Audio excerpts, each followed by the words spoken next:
కోస్గి కొడంగల్ నియోజకవర్గం నుంచి వచ్చాను. నేను దాదాపు 20 సంవత్సరాల నుంచి తపస్సులో ఉన్నాను. సీఎం రేవంత్ రెడ్డి గారు విద్యాశాఖ తన దగ్గర ఉంచుకోవడం లోపల ఎలాంటి అర్థం లేదు అనిపిస్తుంది. ఎందుకంటే ఈ విద్యారంగము బలోపేతం కావాలంటే మొదట విద్యారంగానికి మూల స్తంభాలైనటువంటి ఉపాధ్యాయులను కానీ అటున్న లెక్చరర్స్ కానీ వాళ్ళందరికీ కావాల్సినటువంటి సదుపాయాలు ముందుగా చూడాలి. దాని తర్వాత రెండవది మౌలిక వసతులు కూడా చూడాలి. ఆ తర్వాత విద్యార్థులు ఎలా అయితే చదువుకోగలుగుతారు కాబట్టి వాళ్ళకి సంబంధించిన రియంబర్స్మెంట్లు అవన్నీ చూసుకోవాలి. మొట్టమొదట ఉపాధ్యాయులకి మరి ఇతర డిపార్ట్మెంట్స్ లాగా ఎలాంటి వేరే అవకాశాలు కానీ వేరే ఇతర ఎర్నింగ్స్ కానీ ఉండవు కాబట్టి అలాంటి వారికి రావాల్సినటువంటి అన్ని డిఎల్ కానీ ఇంకా ఇతరత్ర ఎలాంటి బెనిఫిట్స్ కానీ అన్నీ ఇవ్వాలి. అయితే గత ప్రభుత్వము చాలా అప్పులు మిగిల్చిపోయింది కాబట్టి నేను కొద్దిగా తీరుస్తున్నాను అనేటటువంటి విషయం ఉంది.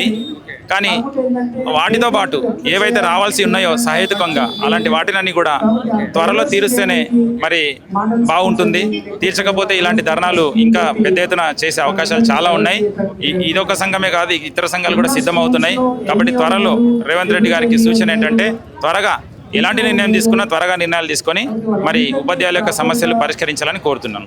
ఒకవైపు విద్యా వ్యవస్థను ఎవరికి ఇచ్చినా నాశనం చేస్తారనే ఉద్దేశంతో విద్యాశాఖ మంత్రి నా దగ్గర పెట్టుకున్నా అని చెప్పేసి రేవంత్ రెడ్డి గారు చెప్తున్నారు. ఇప్పుడు మీరు చూస్తేనేమో పూటకొక్కరు వచ్చి ధర్నా చౌక్లో ధర్నా చేస్తున్నారు. దీనికి ఏం చెప్తారు?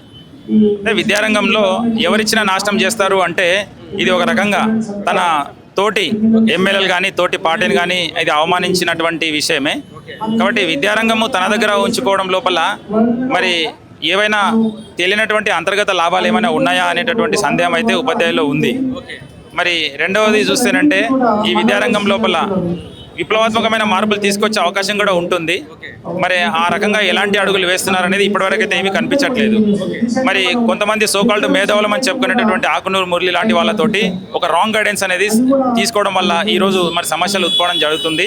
కాబట్టి విద్యారంగం లోపల మార్పులు తీసుకురావాలంటే మొట్టమొదట గ్రౌండ్ లెవెల్లో ఏవైతే సమస్యలు ఉన్నాయో వాటిపైన మొదట దృష్టి పెడితే బాగుంటుంది.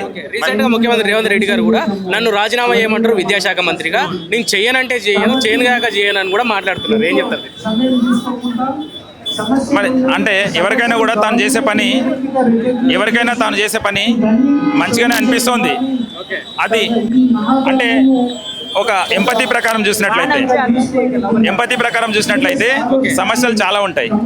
ముఖ్యమంత్రి తన అభిప్రాయమే కాదు, లక్షలాది మంది టీచర్ల యొక్క అభిప్రాయాలు, కోట్లాది మంది ఒక స్టూడెంట్స్ యొక్క అభిప్రాయాలను ఆలోచన చేసి ఏదైనా నిర్ణయంతో మాట్లాడితే బాగుంటుంది. కాబట్టి ఎంపతి లెస్గా మాట్లాడి ఆ విషయం ప్రకటిస్తున్నాడని నేను అనుకుంటున్నా.